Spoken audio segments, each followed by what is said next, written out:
Avez-vous déjà ressenti cette contradiction déchirante? Être avec quelqu'un qui vous aime manifestement, mais qui semble constamment dresser des murs invisibles entre vous? Quelqu'un dont les yeux vous disent « je t'aime », mais dont les actions murmurent « ne t'approche pas trop ». Cette danse douloureuse entre intimité et distance n'est pas un mystère insoluble. Carl Jung, le père de la psychologie analytique, a dévoilé les mécanismes psychologiques profonds qui expliquent pourquoi nous protégeons notre cœur, même de ceux que nous aimons le plus. Aujourd'hui, nous allons explorer ces dynamiques cachées qui gouvernent nos relations les plus intimes. Bienvenue dans cette exploration profonde de la psyché amoureuse. Si vous êtes ici, c'est probablement parce que vous vivez cette situation frustrante et déroutante. Vous sentez l'amour, vous voyez les signes, mais quelque chose bloque l'épanouissement complet de cette connexion. Vous vous demandez, pourquoi se protège-t-il si je ne suis pas une menace? Pourquoi cette distance alors que nous nous aimons? Les réponses que nous allons découvrir ensemble ne sont pas des excuses pour justifier un comportement blessant. Ce sont des éclairages psychologiques profonds qui peuvent transformer votre compréhension des dynamiques relationnelles et, potentiellement, ouvrir des chemins vers une intimité plus authentique. Partie 1. L'architecture invisible de la protection émotionnelle. Les blessures primaires, la source de toute protection. Jung nous enseigne que chaque être humain arrive à l'âge adulte portant ce qu'il appelait des complexes, des constellations d'émotions, de souvenirs et de patterns de comportement organisés autour d'expériences fondatrices, souvent traumatiques. Imaginez un enfant qui a appris que l'amour est dangereux. Peut-être avait-il une mère présente, puis soudainement absente, créant une angoisse d'abandon. Peut-être avait-il un père aimant, mais imprévisiblement violent, associant l'affection à la douleur. Peut-être a-t-il été ridiculisé chaque fois qu'il exprimait ses besoins émotionnels, apprenant que la vulnérabilité attire l'humiliation. Ces expériences précoces ne disparaissent pas avec l'âge. Elles s'enfoncent dans ce que Jung appelait l'inconscient personnel, formant des schémas profondément ancrés qui dictent nos comportements relationnels des décennies plus tard. Quand cet enfant devenu adulte rencontre l'amour authentique, quelque chose de paradoxal se produit. La partie consciente de lui-même, son moi adulte, rationnel, reconnaît que cette nouvelle personne est différente, qu'elle est sûre, qu'elle ne reproduira pas les blessures du passé. Mais l'inconscient, lui, ne fait pas cette distinction. Pour l'inconscient, toute intimité profonde active automatiquement les anciens schémas de protection. C'est comme un système d'alarme incendie hypersensible qui se déclenche même pour une bougie allumée.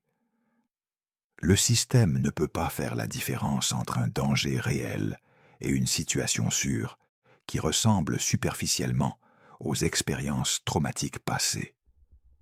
C'est pourquoi quelqu'un peut sincèrement vous aimer et simultanément se protéger de vous.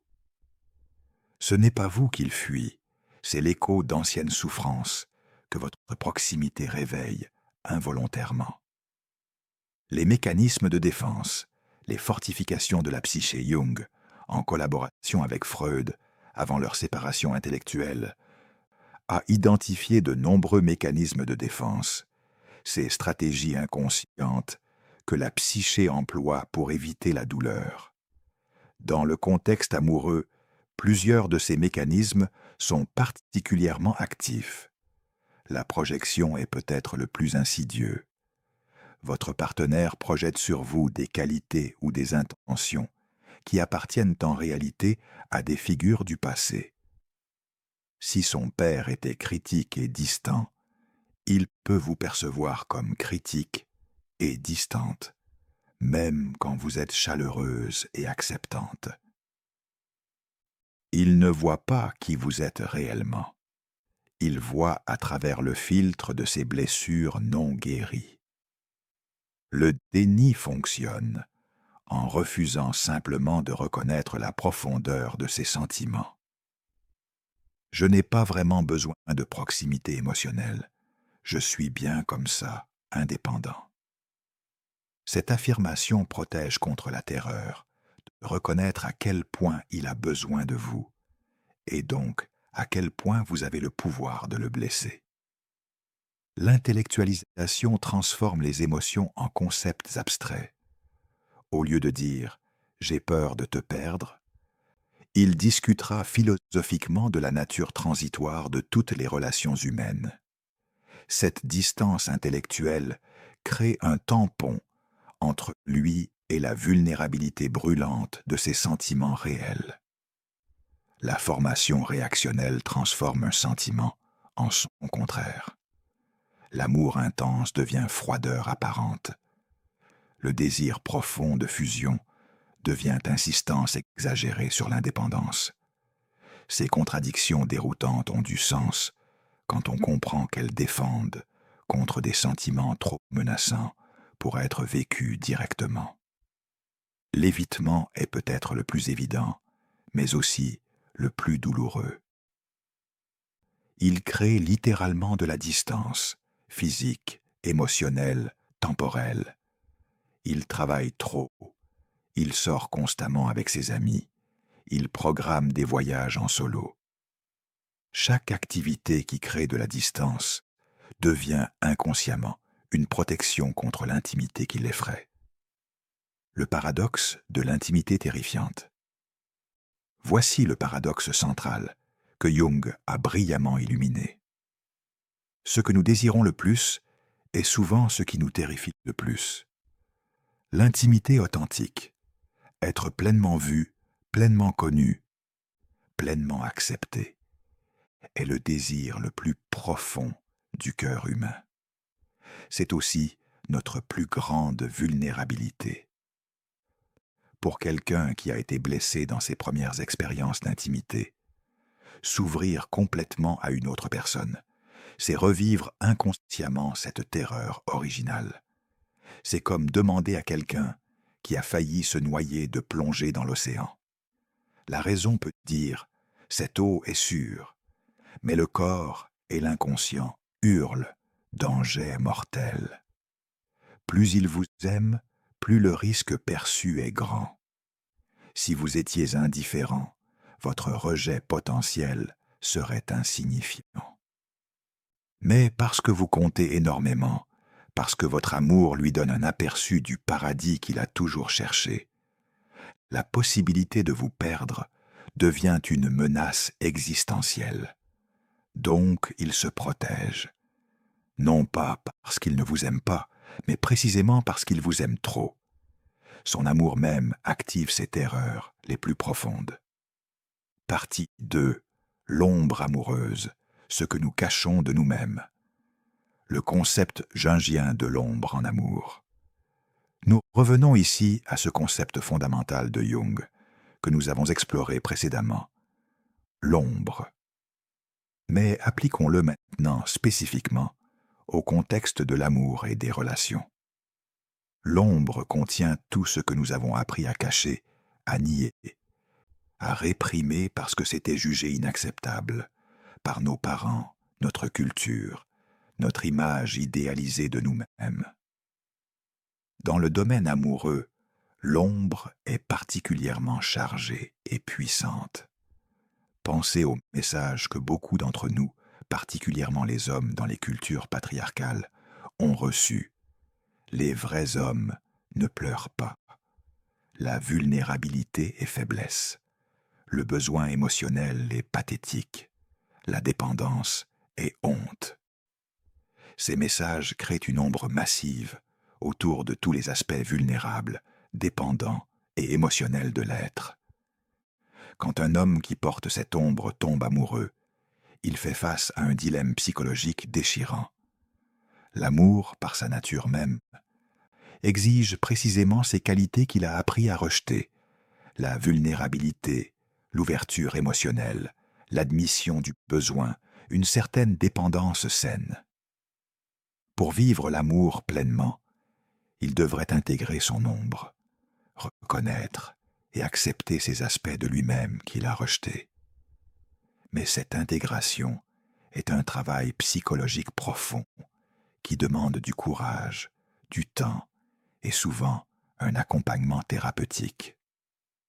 En attendant, il se protège contre ces parties de lui-même que l'amour menace de révéler. La honte, l'émotion, maîtresse de la protection. Si nous devions identifier une seule émotion responsable de la majorité des comportements protecteurs en amour, ce serait la honte, non pas la culpabilité, qui concerne nos actions, mais la honte, qui concerne notre être même. La honte nous dit: il y a quelque chose de fondamentalement défectueux en moi. Si tu me connaissais vraiment, tu me rejetterais. Cette croyance centrale, souvent formée très tôt dans la vie, crée une terreur existentielle d'être pleinement vu. Jung comprenait que la honte était un gardien puissant de l'ombre.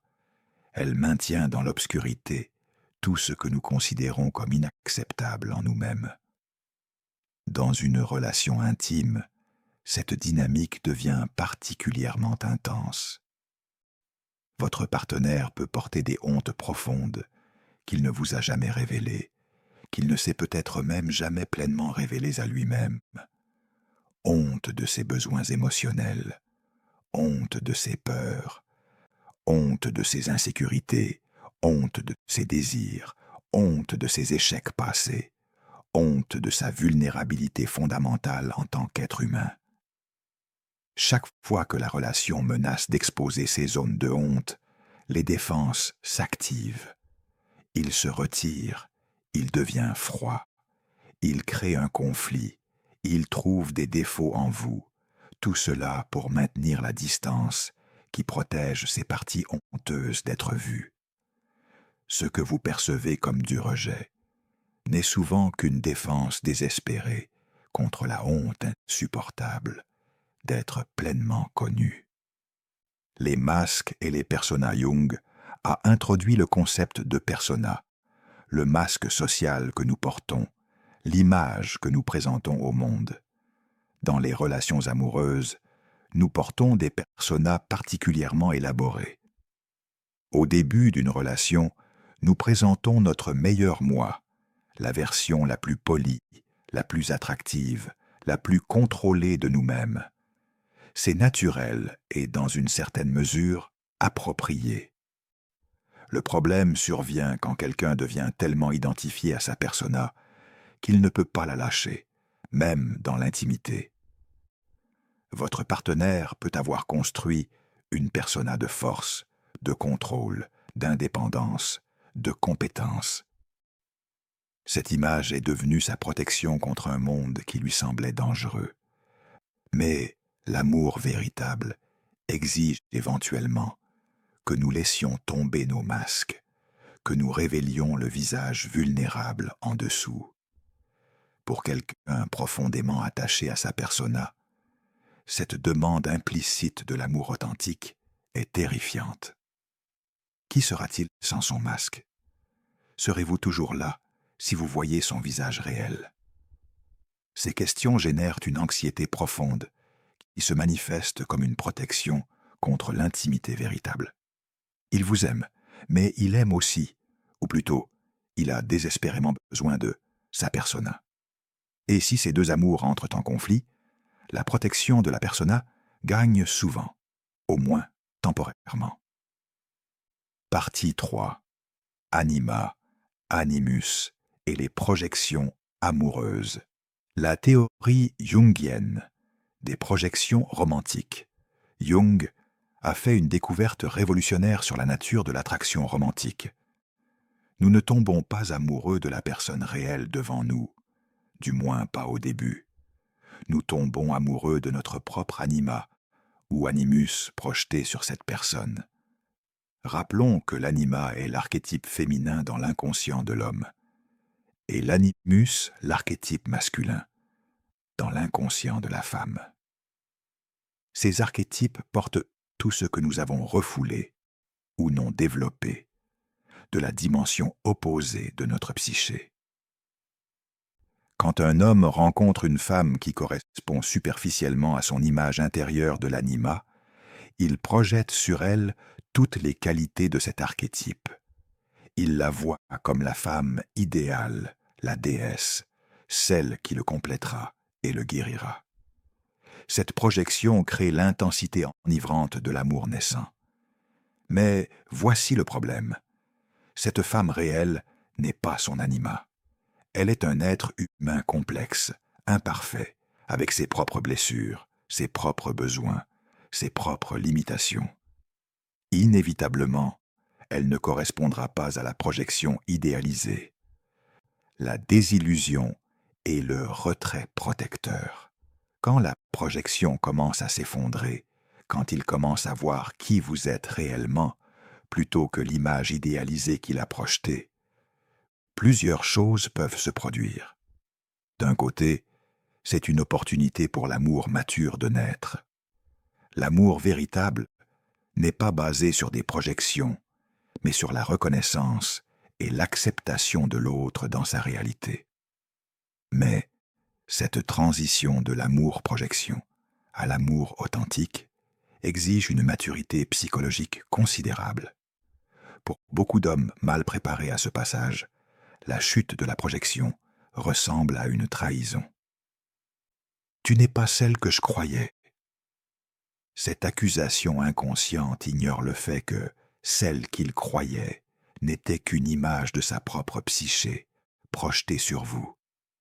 Cette désillusion crée souvent un retrait protecteur. Si vous n'êtes pas la déesse idéale qui devait le sauver, alors peut-être que cet amour est une erreur. Peut-être devrait-il se protéger contre l'investissement émotionnel continu dans une relation qui ne correspond pas à son fantasme inconscient. Ce retrait n'a rien à voir avec qui vous êtes réellement. C'est une réaction à l'écart entre la projection et la réalité. Un écart qui était inévitable dès le début, mais qu'il n'était pas préparé à naviguer. L'animus blessé et la défense féminine.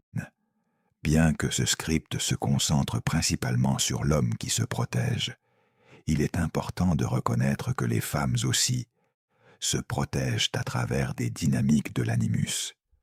Une femme dont l'animus est blessé, peut-être par un père absent, critique ou abusif, peut développer une voix intérieure masculine toxique. Cet animus négatif la critique constamment, la juge indigne d'amour, et crée une défense contre la vulnérabilité. Quand elle rencontre un homme qui l'aime vraiment, son animus blessé peut saboter la relation par une critique constante, par des tests incessants de son amour, par un refus de croire en sa sincérité. Elle se protège en rejetant l'amour avant qu'il ne puisse la rejeter. Ces dynamiques croisées, son anima blessé, votre animus blessé, créent souvent des danses relationnelles complexes où chacun se protège de l'autre tout en désirant ardemment la connexion. La complexité du complexe maternel Jung a consacré des analyses profondes au complexe maternel, l'ensemble des émotions, souvenirs et patterns, organisés autour de la relation primaire avec la mère.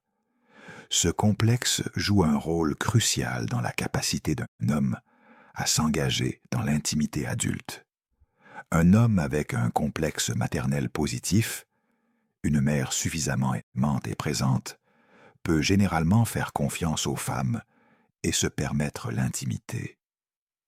Mais celui qui a un complexe maternel négatif peut être une mère absente, envahissante, imprévisible ou toxique, portera cette blessure dans toutes ses relations ultérieures. Il peut inconsciemment chercher une femme qui reproduit la dynamique maternelle dysfonctionnelle, la répétition compulsive. Ou, inversement, fuir toute femme qui lui rappelle même vaguement sa mère. Dans les deux cas, il ne vous voit pas vraiment. Il voit à travers le prisme déformant de son complexe maternel. La proximité émotionnelle avec vous active ce complexe. Soudainement, vous n'êtes plus seulement sa partenaire, vous êtes, psychologiquement, la femme toute puissante qui peut le nourrir ou le détruire.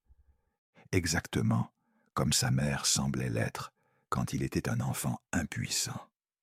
Cette régression psychologique inconsciente génère une anxiété primitive qui se manifeste comme un besoin urgent de se protéger, de reprendre le contrôle, de créer de la distance avant d'être englouti ou abandonné.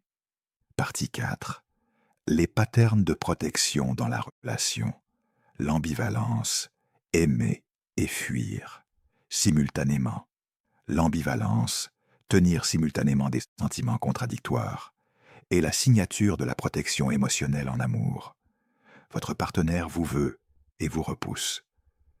Il se rapproche puis se retire.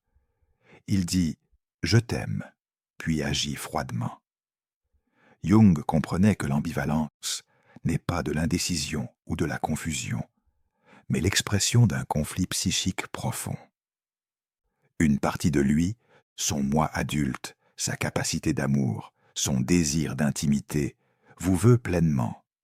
Mais une autre partie, son enfant blessé, ses mécanismes de défense, ses terreurs inconscientes, vous perçoit comme une menace et cherche à se protéger.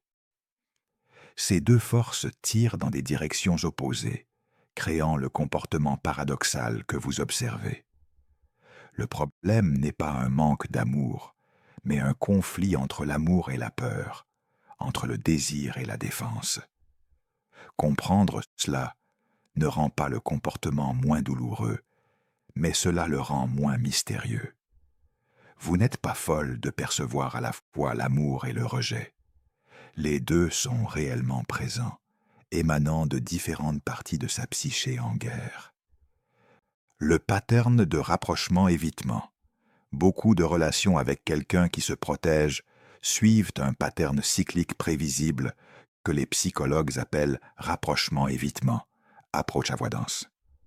Phase 1. Le rapprochement. Il s'ouvre, il est présent, il exprime son amour. Vous ressentez la connexion que vous désirez. Tout semble aller bien. Phase 2. L'anxiété montante. Inconsciemment, cette proximité commence à déclencher son système d'alarme interne. Il ne comprend pas nécessairement pourquoi, mais il commence à se sentir mal à l'aise, étouffé, anxieux. Phase 3. Le retrait.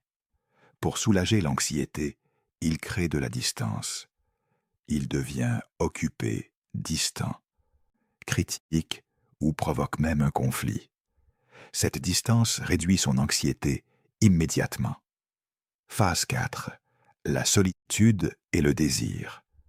Maintenant qu'il a de la distance et que son anxiété s'est calmée, il se souvient combien il vous aime et combien vous lui manquez. Il revient, et le cycle recommence. Ce pattern peut se répéter indéfiniment si le travail psychologique de guérison des blessures sous-jacentes n'est pas entrepris. Pour vous, ce cycle est épuisant et déroutant. Vous ne savez jamais quel homme va apparaître, celui qui vous aime ou celui qui se protège. Cette imprévisibilité crée une anxiété considérable et peut même vous amener à développer vos propres patterns de protection. Les tests d'amour et le sabotage inconscient. Jung comprenait que l'inconscient trouve des moyens détournés d'obtenir ce dont il a besoin ou de confirmer ce qu'il craint. Dans les relations, cela se manifeste souvent par des tests inconscients. Votre partenaire peut inconsciemment tester votre amour en se comportant de manière difficile, distante ou même blessante. La logique inconsciente est « si elle reste même quand je suis au pire, alors son amour est réel et sûr. Mais le paradoxe est que ce comportement même peut finalement éroder votre amour, créant ainsi la perte qu'il craignait. Le sabotage inconscient est encore plus insidieux. Une partie de lui croit qu'il ne mérite pas l'amour, qu'il est fondamentalement défectueux, que toutes les bonnes choses finissent par s'effondrer. Pour résoudre l'anxiété de cette attente, l'inconscient peut saboter activement la relation. Il cherche des défauts en vous, il provoque des conflits pour des raisons triviales, il oublie des engagements importants, il flirte avec d'autres femmes. Ses comportements semblent aller à l'encontre de son intérêt, mais ils servent un but psychologique. Ils précipitent la fin qu'il craint, lui redonnant un sentiment de contrôle sur l'inévitable. Au moins, si je détruis cette relation moi-même, je ne serai pas impuissant quand elle me quittera. C'est la logique tordue du sabotage inconscient, la peur de l'engulfement, engloutissement. Pour beaucoup d'hommes, particulièrement ceux qui ont eu des mères envahissantes ou des premières relations étouffantes, l'intimité profonde génère une peur primitive d'être englouti, de perdre son identité, de disparaître dans l'autre. Cette peur n'est pas rationnelle. Vous ne cherchez pas à l'engloutir. Mais pour son inconscient, toute proximité émotionnelle intense réveille la terreur de fusion indifférenciée qu'il a peut-être ressentie dans son enfance. Il se protège alors en créant des frontières rigides, en insistant sur son indépendance, en rejetant parfois brutalement vos offres de proximité. Ce qui vous semble du rejet est en fait une défense désespérée contre la peur de dissolution du self. L'ironie tragique est que cette défense contre l'engloutissement crée souvent exactement la poursuite qu'il craint. Plus il se retire, plus vous cherchez la connexion, créant ainsi le pattern poursuivant distancié qui confirme ses peurs initiales. Partie 5. Le chemin vers l'amour authentique. L'individuation dans la relation Jung a appelé individuation le processus de devenir pleinement soi-même, de réaliser notre potentiel unique en intégrant tous les aspects de notre psyché, y compris l'ombre, l'anima, animus et les autres archétypes. Ce processus ne peut pas vraiment se faire en isolation. Paradoxalement, nous avons besoin des relations intimes pour nous individuer pleinement. C'est dans le miroir de l'autre que nous voyons nos parties cachées. C'est à travers les conflits relationnels que nos mécanismes de défense deviennent visibles et peuvent être transformés. Pour votre partenaire, cette relation avec vous, aussi douloureuse et effrayante qu'elle puisse être, est une opportunité d'individuation. Chaque fois que sa protection se heurte à votre amour, il a une chance de voir et de guérir ses blessures anciennes. Mais cette guérison ne peut pas être forcée. Vous ne pouvez pas le sauver, le réparer ou le convaincre de lâcher ses défenses. L'individuation est un chemin que chacun doit choisir et parcourir pour lui-même. La tentation de la codépendance thérapeutique. Face à un partenaire qui se protège, beaucoup de gens tombent dans le piège de devenir son thérapeute amateur. Vous commencez à marcher sur des œufs, à gérer ses émotions, à vous sacrifier pour ne pas déclencher ses défenses. Cette dynamique, que les psychologues appellent la codépendance, est en réalité une protection déguisée en amour. En vous concentrant obsessionnellement sur sa guérison, vous évitez de faire face à vos propres blessures et besoins. Jung nous rappellerait que nous ne pouvons pas vivre la vie d'un autre ou faire son travail psychologique à sa place. Chaque personne doit affronter ses propres ténèbres, intégrer sa propre ombre, guérir ses propres blessures. Votre rôle n'est pas d'être sa thérapeute, mais d'être authentiquement vous-même dans la relation. Cela signifie honorer vos propres besoins, maintenir vos propres frontières, exiger un traitement respectueux et être prête à partir si la relation devient toxique. L'amour conscient, une voie alternative. Il existe une forme d'amour que nous pourrions appeler conscient ou mature. Un amour qui reconnaît les blessures et les défenses de chacun, sans en devenir esclave. Dans cette forme d'amour, vous pouvez tenir deux vérités simultanées. Je comprends pourquoi tu te protèges, et j'ai aussi besoin que mes besoins soient honorés. Je peux avoir de la compassion pour tes blessures, et je peux aussi maintenir mes frontières. Cet amour ne cherche pas à sauver l'autre, mais crée un espace où la guérison devient possible. Il est patient sans être passif, compréhensif sans être complaisant, aimant sans perdre son intégrité.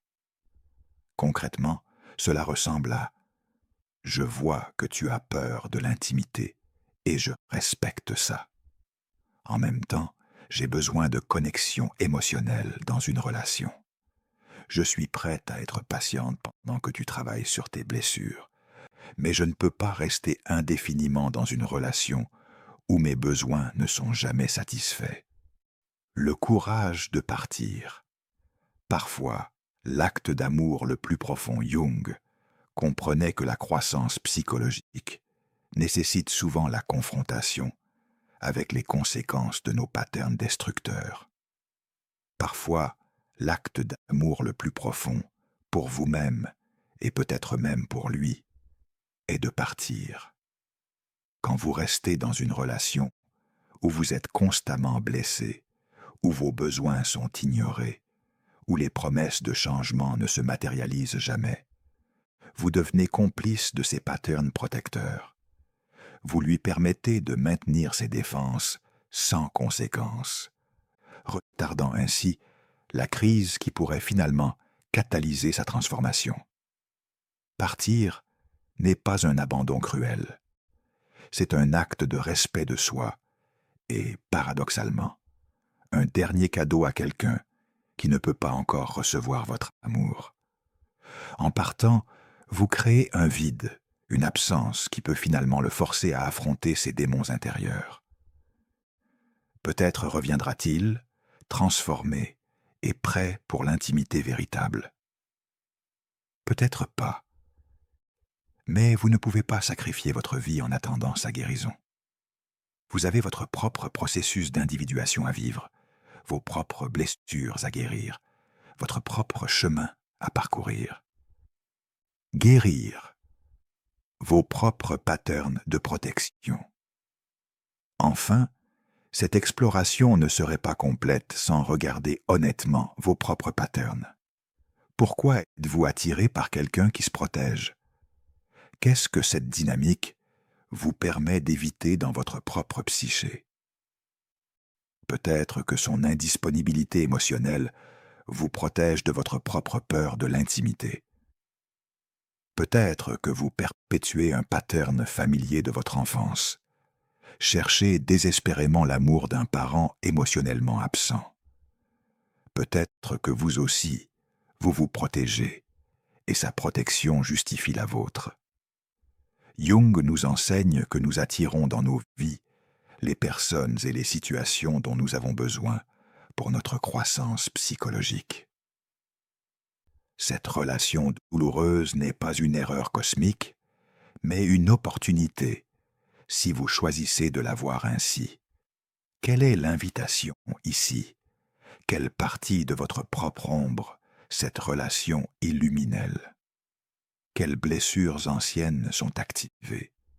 Quels patterns répétez-vous? En travaillant sur vos propres mécanismes de protection, en guérissant vos propres blessures, vous devenez moins réactive à ces défenses. Vous créez un espace psychologique plus sain, où l'amour authentique devient possible, soit avec lui, s'il fait son propre travail, soit avec quelqu'un d'autre qui a déjà fait le sien. La sagesse de l'amour. Imparfait. Mes chers amis, nous arrivons à la fin de cette exploration profonde des mécanismes psychologiques qui font que quelqu'un peut vous aimer et se protéger simultanément. Ce que nous avons découvert ensemble n'est pas une collection d'excuses pour un comportement blessant, mais une carte du territoire intérieur complexe où se jouent les dynamiques amoureuses. Comprendre cette carte ne garantit pas un happy ending, mais elle vous donne au moins l'orientation pour naviguer avec plus de clarté et moins de confusion. Les vérités essentielles à retenir. Permettez-moi de synthétiser les insights jungiens les plus importants que nous avons explorés. Premièrement, l'amour et la protection peuvent coexister. Ce n'est pas une contradiction, mais une réalité psychologique. Quelqu'un peut sincèrement vous aimer tout en étant terrifié par cette vulnérabilité même. Son amour est réel. Sa protection est réelle. Les deux viennent de couches différentes de sa psyché. Deuxièmement, les blessures d'enfance gouvernent les relations adultes tant qu'elles ne sont pas guéries. L'inconscient ne fait pas de distinction entre le passé et le présent, entre l'ancienne menace et la sécurité actuelle.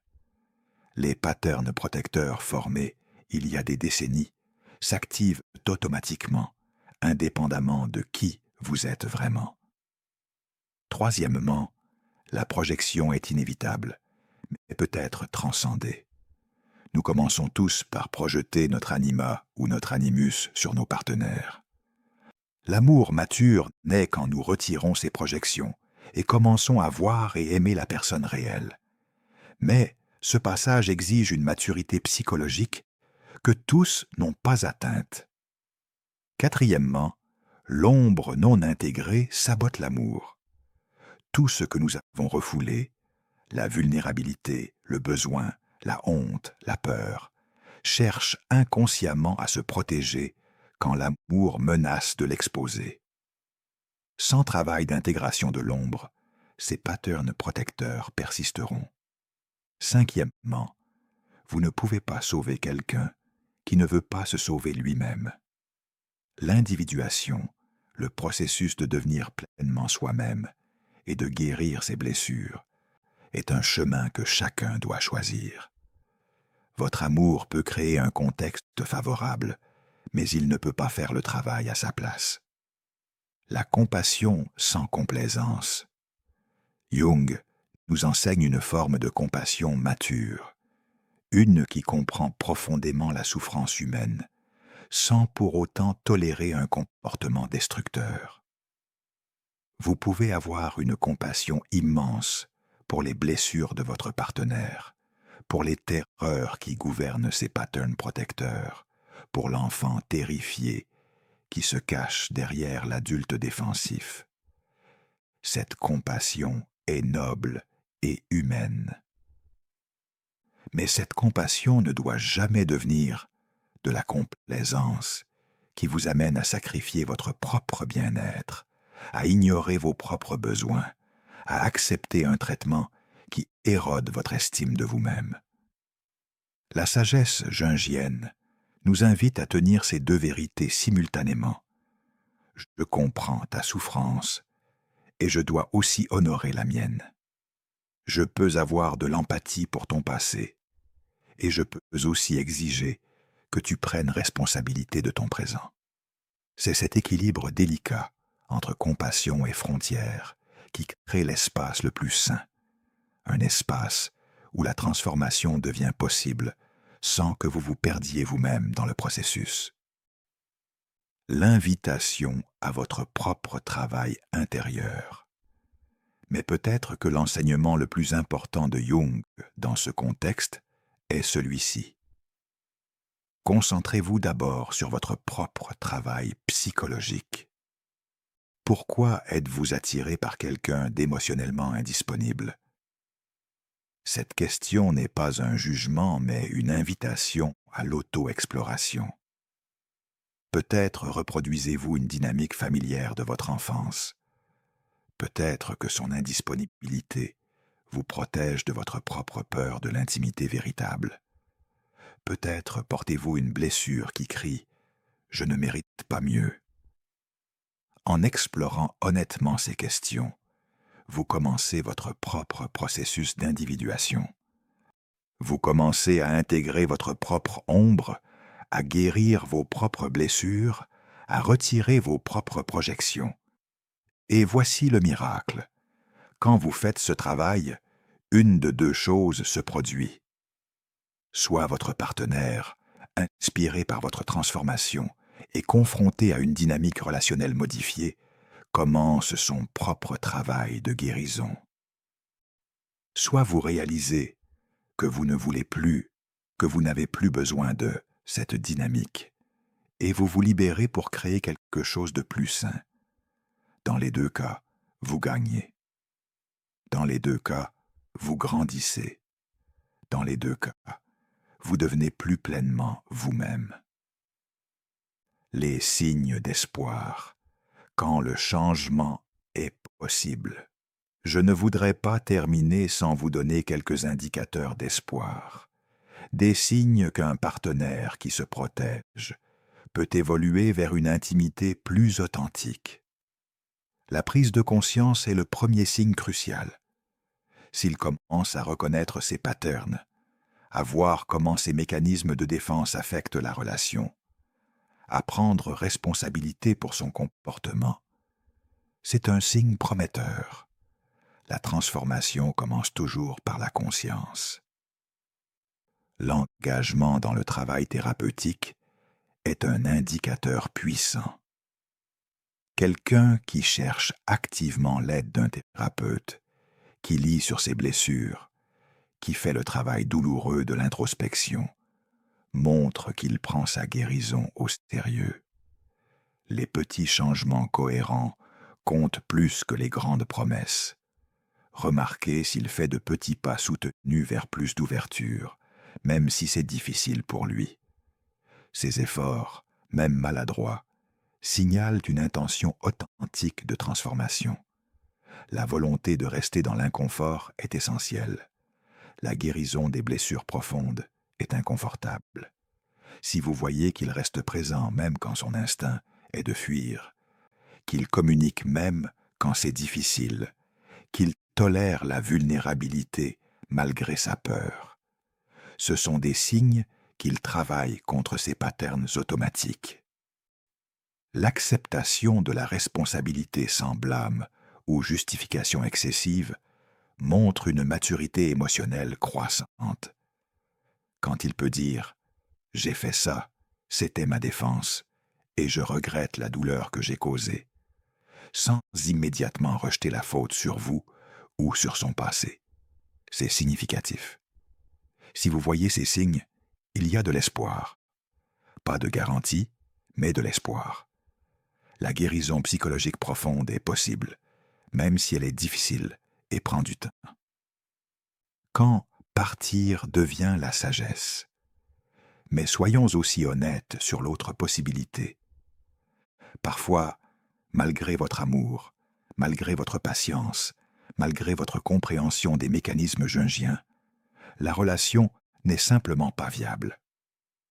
Si vous voyez ces signes, il est peut-être temps de considérer sérieusement le départ, l'absence totale de prise de conscience. S'il nie complètement ses patterns, blâme uniquement vous pour tous les problèmes, refuse de voir sa part dans les dynamiques dysfonctionnelles, il n'est pas prêt pour le changement.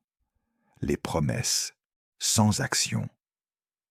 Si vous entendez constamment « je vais changer, je vais aller en thérapie, je vais faire mieux », mais ne voyez jamais de mouvement concret dans cette direction, les paroles sont vides. L'escalade vers la toxicité. Si son comportement protecteur évolue vers la manipulation, le contrôle, la cruauté émotionnelle, ou pire, la violence, votre sécurité doit primer sur toute compréhension psychologique. l'érosion de votre propre santé psychologique.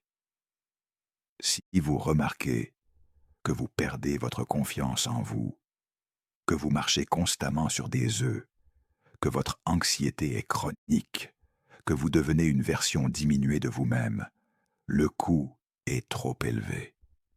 L'absence de réciprocité émotionnelle après un temps raisonnable. L'amour sain est bidirectionnel.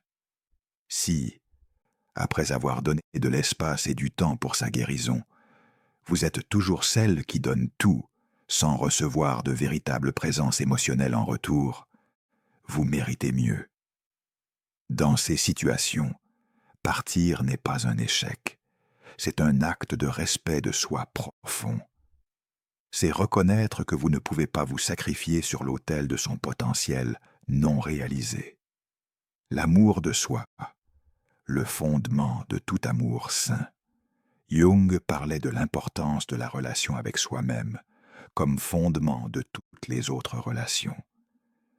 Si vous ne pouvez pas vous aimer vous-même, si vous ne pouvez pas honorer vos propres besoins, si vous n'avez pas de frontières saines, aucune relation extérieure ne sera vraiment satisfaisante. Peut-être que la plus grande leçon de cette situation difficile est l'invitation à développer une relation d'amour profonde avec vous-même, à apprendre à vous voir, à vous valoriser, à vous traiter avec la douceur et le respect que vous offrez si généreusement aux autres. Cet amour de soi n'est pas de l'égoïsme ou du narcissisme. C'est la reconnaissance que vous êtes un être précieux, digne d'amour, de respect et de soin. Pas parce que vous êtes parfaite, mais simplement parce que vous êtes. Quand vous développez cet amour de soi authentique, quelque chose de magique se produit. Vous cessez d'accepter des miettes d'affection. Vous cessez de vous contorsionner pour mériter l'amour. Vous reconnaissez que l'amour véritable n'est pas quelque chose que vous devez gagner, mais quelque chose qui vous est offert librement par quelqu'un qui a fait son propre travail intérieur. Le don caché dans la douleur. Terminons avec cette perspective jungienne. Il n'y a pas d'accident psychologique. Chaque relation, chaque difficulté, chaque douleur porte en elle un potentiel de croissance et de transformation. Cette relation avec quelqu'un qui vous aime mais se protège n'est pas une erreur ou une malédiction. C'est une opportunité, peut-être douloureuse, mais néanmoins une opportunité de comprendre plus profondément la complexité de la psyché humaine, de développer plus de compassion pour la souffrance humaine universelle et surtout de faire votre propre travail de guérison et d'individuation. Les relations les plus difficiles sont souvent nos plus grands professeurs. Elles illuminent nos zones d'ombre, elles révèlent nos patterns non guéris, elles nous forcent à choisir entre la complaisance et le respect de soi, entre la répétition et la transformation. Si vous pouvez traverser cette expérience avec conscience, en apprenant ces leçons sans vous perdre vous-même, vous émergerez transformé, plus sage, plus forte, plus clair sur ce que vous voulez et ce que vous méritez. L'appel final à la sagesse. Alors, que faire avec tout cela?